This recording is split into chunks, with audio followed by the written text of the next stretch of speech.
So, in order to understand the customer language, one who belongs to some different region with a different language, we need to address some set of questions.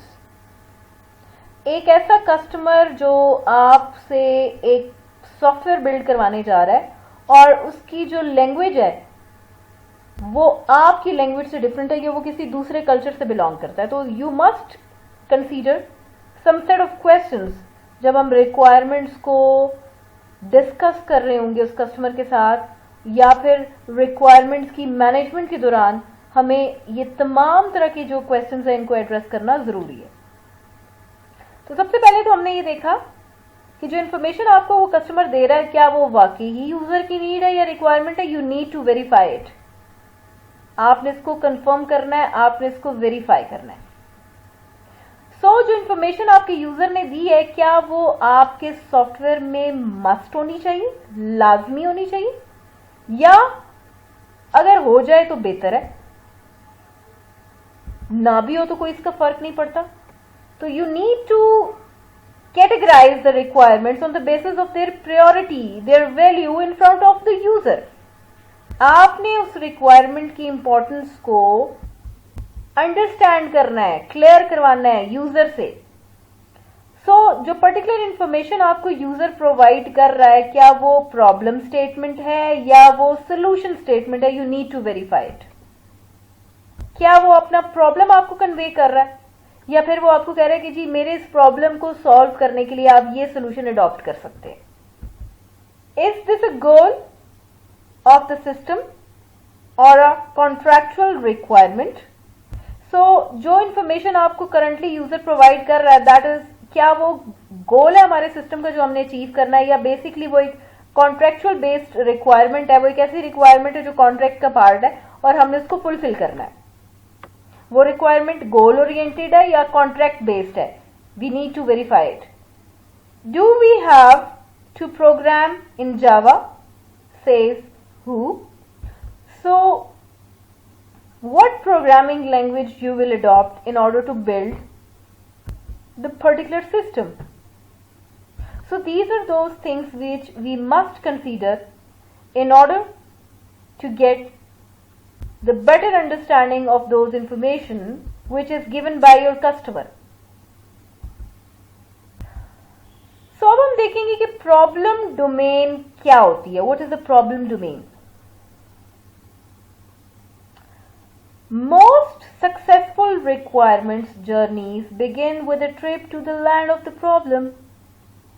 Requirement का जो journey है, requirements का जो आगाज होता है वो कहां से होता है? वो आपकी प्रॉब्लम डेफिनेशन से होता है। रिक्वायरमेंट्स आपको कब मिलती हैं? जब आपको प्रॉब्लम डिफाइन किया जाता है। रिक्वायरमेंट्स को आप कब गैदर करते हो? जब आपको प्रॉब्लम का आइडिया हो जाता है।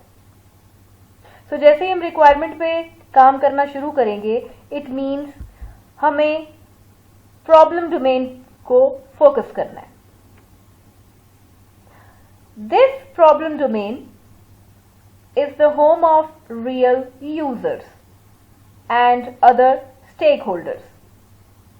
ये जो प्रॉब्लम डोमेन है ये बेसिकली क्या है?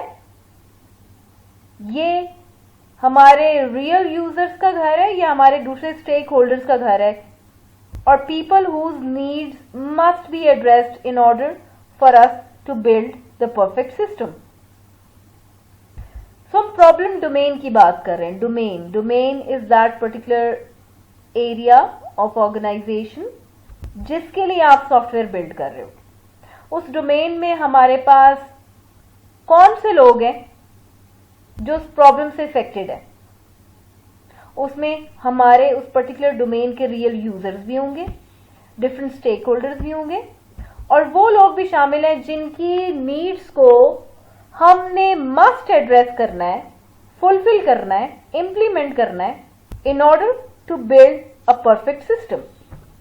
एक परफेक्ट सिस्टम की डेवलपमेंट के लिए हमारे प्रॉब्लम डोमेन के हर यूजर की नीड को सेटिस्फाई करना हमारे लिए जरूरी है।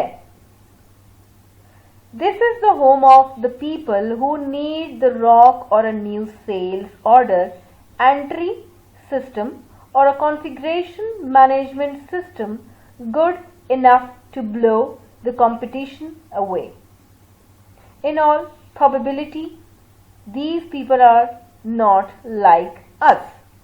So ये वो लोग होते हैं हमारे पास जो किसी नए सिस्टम की इम्प्लीमेंटेशन के लिए या किसी प्रॉब्लम के सोल्यूशन के लिए आपसे वो सिस्टम बिल्ड करवाना चाह रहे हैं. वो सिस्टम हमारा कोई order sales order entry system भी हो सकता है, कोई कॉन्फ़िगरेशन मैनेजमेंट सिस्टम भी हो सकता है, किसी तरह का सिस्टम भी हो सकता है.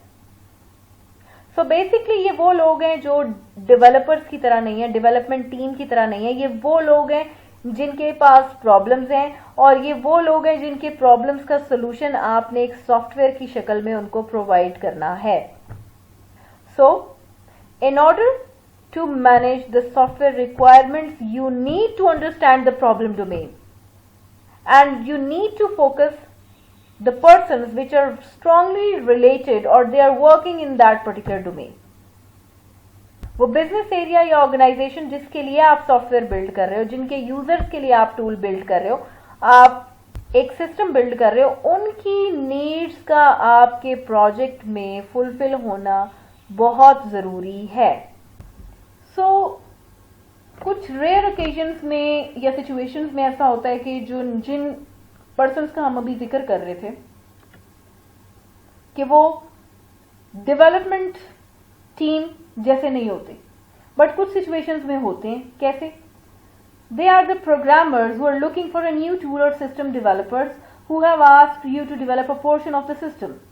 सो how they can be like us in a way when आपके जो प्रोग्रामर्स हैं अगर उनको कोई नया टूल रिक्वायर्ड है या फिर आपके सिस्टम डेवलपर्स हैं जिनको आपने अपने सिस्टम का कुछ पोर्शन जो है वो डेवलप करने के लिए दिया है.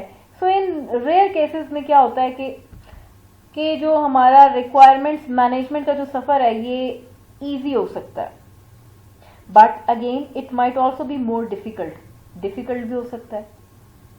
सो हम इसको कैसे बेहतर बना सकते हैं, इस प्रोसेस को हम किस तरह से अपने लिए आसान कर सकते हैं. But typically this is not the case and we are in the land of the alien user. और नॉर्मली ऐसा होता नहीं है, ट्रेडिशनली ऐसा होता नहीं है. हम जिस पर्टिकुलर एनवायरनमेंट में काम करते हैं, जिन यूजर से डेवलपमेंट टीम्स का वास्ता पड़ता है, they are considered as an alien. These users have business और टेक्निकल प्रॉब्लम. ये वो यूजर्स हैं जिनको कुछ ना कोई प्रॉब्लम है, बिजनेस ओरिएंटेड टेक्निकल इशू है उनको, and they need our help to solve. और बेसिकली उनको डेवलपमेंट टीम की हेल्प चाहिए in order to solve that particular business issue और some technical problem. So it becomes our problem to understand their problems. So again अब यहाँ पे उनका problem हमारा प्रॉब्लम है. इन ऑर्डर मीन्स कि उनके प्रॉब्लम को अंडरस्टैंड करना, that is another problem which will face by our development team. So development team का प्रॉब्लम ये है कि उन्होंने यूजर्स के प्रॉब्लम्स को अंडरस्टैंड करना है. वो यूजर्स जो एक डिफरेंट कल्चर से बिलोंग करते हैं, जिनकी डिफरेंट लैंग्वेजेस हैं, और हमने ऐसे सिस्टम्स को बिल्ड करना है जो हमारे उन यूजर्स की नीड्स को फुलफिल करें. सो इट डजेंट मैटर कि आपका जो यूजर है वो आपके लैंग्वेज बोलता हो या वो आप उसके कल्चर से बिलोंग करते हो. यूजर किसी भी कल्चर से बिलोंग कर सकता है, किसी भी तरह की लैंग्वेज बोल सकता है, क्योंकि इस डोमेन में डाइवर्सिटी है. अब ये डेवलपमेंट टीम का प्रॉब्लम ये है कि उन्होंने यूजर के प्रॉब्लम को अच्छे तरीके से अंडरस्टैंड करना है. क्यों करना है? इसलिए करना है ताकि वो जो सिस्टम उनको बिल्ड करके दिया जाए वो ठीक उसी तरह से काम करे जिस तरह से हमारा यूजर जो है हमसे डिमांड कर रहा था. और ये उसी सूरत में मुमकिन है जब हम यूजर के प्रॉब्लम को अंडरस्टैंड करेंगे. So again it's a critical job, it's a hectic job. अगर आप कहीं पे भी छोटी सी कोई गलती करते हैं, आप मिस इंटरप्रेट करते हैं, आपको इंफॉर्मेशन ठीक से समझ नहीं आती, आपको जो इन्फॉर्मेशन यूजर प्रोवाइड कर रहा है आप उसको एस्टिमेट कर रहे हो, आप उसको एज्यूम कर रहे हो और उसकी बेसिस पे आप सॉफ्टवेयर को बिल्ड कर रहे हो, तो उस सूरत में क्या होगा? उस सूरत में जो सॉफ्टवेयर सिस्टम आपको मिलेगा that can be a failed project. So in failure से बचने के लिए हमारे लिए ये जरूरी है कि हम यूजर्स को और उनकी नीड्स को 100% फोकस करें in order to make our software systems successful.